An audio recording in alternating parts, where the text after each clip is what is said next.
त्याच्यामध्ये देखील कोकणातले अनेक लोक शिवसेनेमध्ये येतील, त्यांचे स्वागत होईल. तुम्ही दिल्लीला गेलात पण माधवजी शिंदे राष्ट्रप्रमुख सन्मान तुमचा झाला, मात्र त्यानंतर वादच जे आहेत ते निर्माण झालेले आहेत. विशेषतः ठाकरे गटाकडे मोठ्या प्रमाणात टीका जी आहे ती करण्यात शरद पवार यांच्यावरती टीका करण्यात आलेली आहे. आपलं काय म्हणणं? खरं म्हणजे ही अतिशय दुर्दैवी घटना आहे. मला त्या संस्थेने पुरस्कार जाहीर केला. आता महापराक्रमी महादजी शिंदे यांच्या नावाचा महादजी शिंदे राष्ट्र गौरव पुरस्कार हा मला त्यांनी जाहीर केल्यानंतर खरं म्हणजे हा मोठा पुरस्कार आहे. मी माझं अहोभाग्य समजतो की मला त्यांनी पात्र समजतो. आता तो ज्येष्ठ नेते शरद पवार साहेबांच्या शुभ हस्ते आणि महादजी शिंदे यांच्या थेट वंशज जे केंद्रीय मंत्री ज्योतिरादित्य शिंदे यांच्या उपस्थित मला दिला गेला. खरं म्हणजे एका मराठी माणसाने पुरस्कार दिला याचा अभिमान आणि आनंद सगळ्यांना पाहिजे. परंतु माझ्या एकनाथ शिंदे यांच्या द्वेषाने पछाडलेले लोक त्यांनी महादजी शिंदे यांचाही अपमान केला, त्यांच्या इतिहासाचाही अपमान केला. साहित्य संमेलनातले साहित्यिक दलाली करतात असं म्हणाले, साहित्यिकांचाही अपमान केला. आणि ज्या ज्येष्ठ नेते शरद पवार साहेबांनी या ठिकाणी सत्ता आणली, मुख्यमंत्री बनवलं आणि ज्यांच्या मागे पुढे फिरणारे त्यांनी शरद पवार साहेबांचाही अपमान केला. माझं तर जाऊ दे, परंतु त्यांची वृत्ती जी आहे खेकडा वृत्ती याच्यावरून दिसते की खऱ्या अर्थाने पवार साहेबांनी जे केलं ते राजकारणापलीकडचं त्यांनी बोलूनही दाखवलं की राजकारणापलीकडचं जे काही संबंध आहेत, नाते आहेत ते निर्माण करण्याचं काम त्यांनी केलं. आणि म्हणून शरद पवार साहेबांनी आपली संस्कृती दाखवली, परंतु या लोकांनी आपली विकृती दाखवली. हा फरक आहे. शरद पवार साहेबांनी हा एकनाथ शिंदे कसा घडला, कसा त्यांनी ठाण्याचा विकास केला, महाराष्ट्राचा विकास केला आणि नागरी शहरी ग्रामीण भागाची जाण असणारा हा एकनाथ शिंदे असं त्यांनी उल्लेख केला. कारण मी दिवस रात्र मेहनत केली, पायाला भिंगरी लावून फिरलो आणि म्हणून आधीच्या मुख्यमंत्र्यांची काम आणि माझं काम हे त्यांना माहीत होतं. कारण त्या मुख्यमंत्र्यांच्या बद्दल त्यांनी स्वतःच्या पुस्तकातच लिहिलंय की घरात बसून राज्य कारभार करता येत नाही, राज्य ओळखता येत नाही, राज्य कारभार समजत नाही. आणि म्हणून मी एवढंच सांगतो, ही विकृती आहे, ही पोटदुखी आहे. खरं म्हणजे मी आपल्याला सांगेन, ही पोटदुखी कधी थांबणार? कधीच थांबणार नाही. कारण ते कंपाऊंडर कडून औषध घेतात, त्यांनी चांगल्या डॉक्टर कडून औषध घ्यायला पाहिजे, समज, तेव्हा पोटदुखी थांबेल.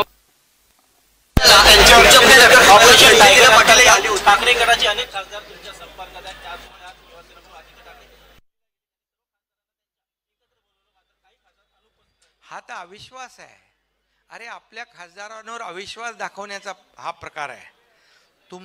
तुमचा विश्वास असला पाहिजे आपल्या आमदारांवर, खासदारांवर. का ही वेळ आली तुमच्यावर? आणि जेव्हा एखाद्यावर अविश्वास दाखवता, माझ्यावर देखील अविश्वास दाखवला, माझं देखील खच्चीकरण करण्याचा प्रयत्न केला. शिवसेनेचं खच्चीकरण होताना मी पाहू शकत नाही. आणि म्हणून आता हे आमदारांवर, खासदारांवर लक्ष ठेवणं, वॉच ठेवणं, त्यांच्या मागे माणसं पाठवणं म्हणजे काय? हा अविश्वास आहे. हे का असा वेळ आली याचं आत्मचिंतन करा, आत्मपरीक्षण करा. माझ्याकडे येतात त्यांचं मी स्वागत करतोय खुल्या मनाने. ते आले की म्हणतात गद्दार, ते आले की म्हणतात कचरा गेला. मग का जात आहेत हे लोक? का सोडतायत तुम्हाला? याचा कधी विचार करणार की नाही? तो विचार करा, आत्मचिंतन, आत्मपरीक्षण करा.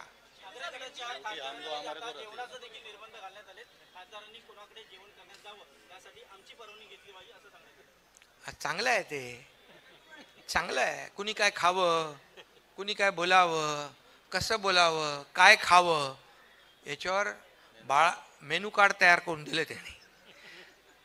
चांगलं आहे. बाळासाहेब असताना बाळासाहेब मोठ्या मनाचे होते, कार्यकर्त्यावर विश्वास होता, कार्यकर्ता त्यांच्यासाठी जीवाची बाजी लावायला तयार होता.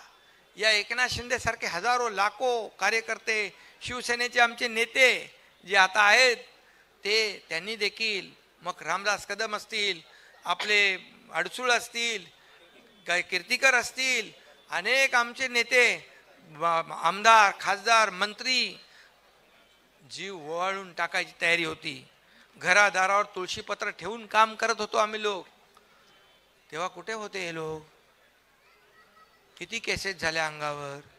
आणि म्हणून हे बाळासाहेब बाळासाहेब होते. आता हे मेनू कार्ड दिलंय, हे खा, ते खाऊ नका, इथं जा, तिथं जाऊ नका. चांगलं आहे.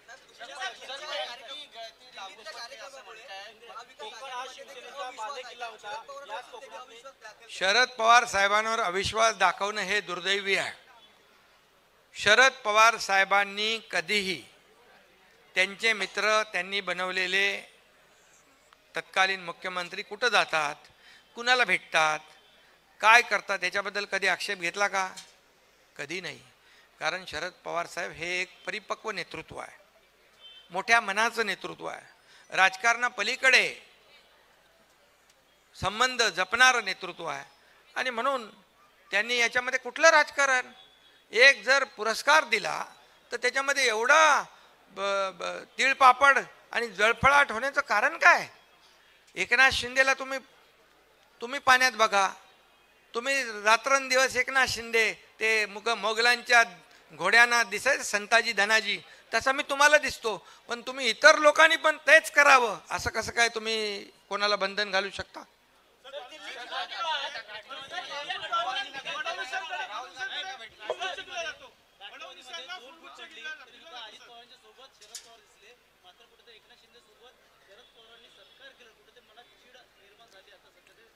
अरे हे मनाचा कद्रूपणा आहे, हा कोतमन आहे, कोते वृत्ती आहे.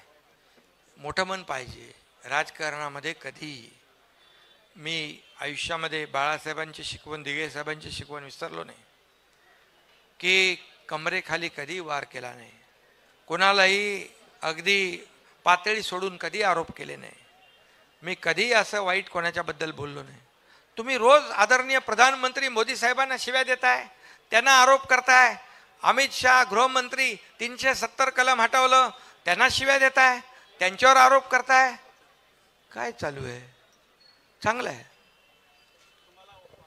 खरं म्हणजे एवढ्या देश पुढे घेऊन जाणारा माणूस प्रधानमंत्री मोदीजी, राम मंदिर बांधणारा प्रधानमंत्री, आणि बाळासाहेबांचं स्वप्न होतं राम मंदिर, आणि 370 कलम हटवलं, त्यांचा सत्कार करायचं सोडून त्यांना शिव्याशाप देत आहे.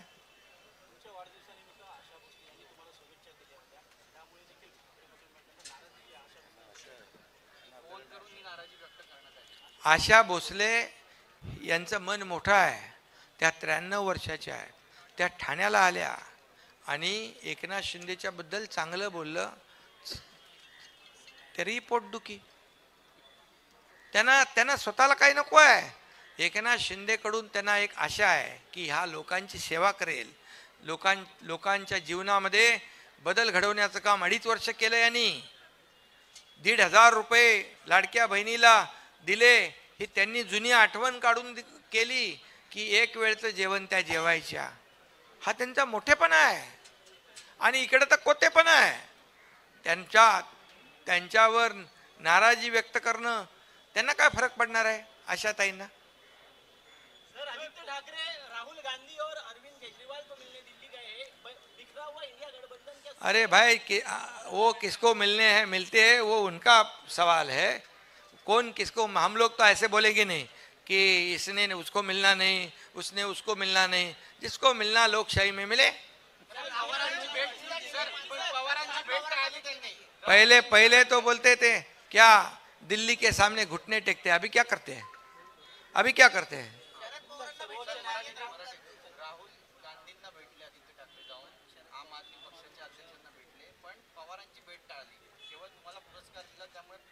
त्यांना वाटलं असेल ते पवार साहेबांपेक्षा मोठे आहेत.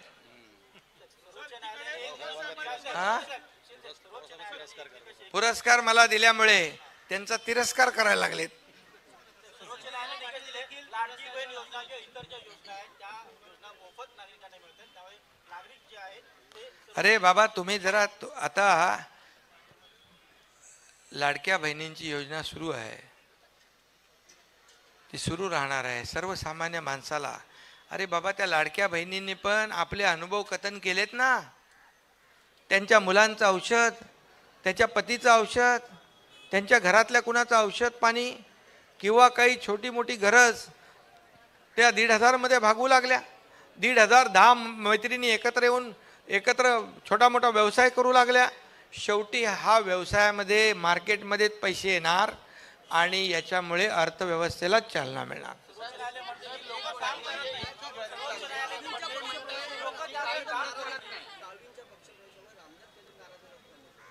तुम्हाला का फोन केलेला त्यांनी?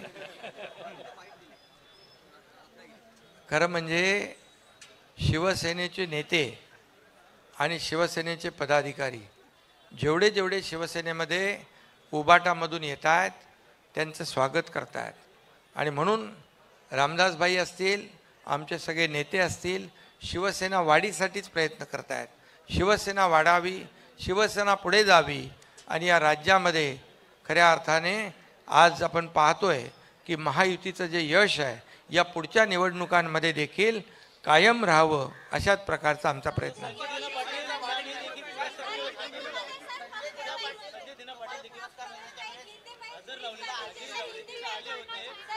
ते मी बघितले नाही त्यांना.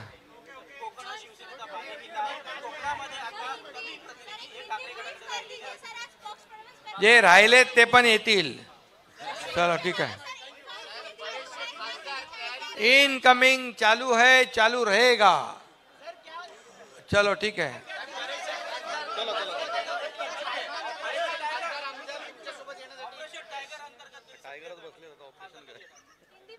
अरे आता मी मगाशी सांगितलं ना, वाघ त्याच्या गुहेत आलाय, आता सुरू आहे सगळं. ठीक आहे, सगळ्या गोष्टी तुम्हाला वेळोवेळी कळवत जाऊ आम्ही. 48